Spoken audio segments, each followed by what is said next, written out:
கழகத்துடைய மிக மூத்த முன்னோடி முத்தமிழர் கலைஞருடைய அன்பு தம்பி, நம்முடைய கழக தலைவர் முதலமைச்சர் மிகவும் நெருக்கமான நண்பர் அண்ணன் திரு மோகன் அவர்களுடைய மறைவு ஒரு ஈடு செய்ய முடியாத இழப்பு.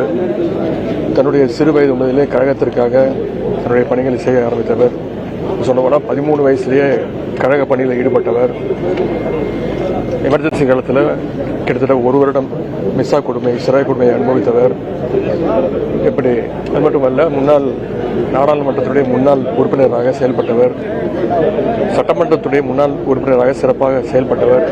இன்றைக்கு நம்மை விட்டு பிரிந்து சென்றிருக்கிறார். எனவே கடந்த 7 வருடங்களாக உடல்நிலை சரியில்லாமல் இருந்தபொழுதும் ஒவ்வொரு முறை நம்முடைய முதலமைச்சர்கள், எதிர்க்கட்சி தலைவராகவும் சரி, நம்முடைய தலைவர் அவர்கள் கோவை வரும்போதெல்லாம் வந்து அவரை சந்தித்து நலம் விசாரித்து தான் செல்வார். எனவே இன்று மிகப்பெரிய ஒரு துயரமான நாள். அவருடைய குடும்பத்தினருக்கும் கழகத்தினருக்கும் என்னுடைய ஆழ்ந்த இரங்கலை தெரிவித்துக் கொள்கின்றேன். நன்றி.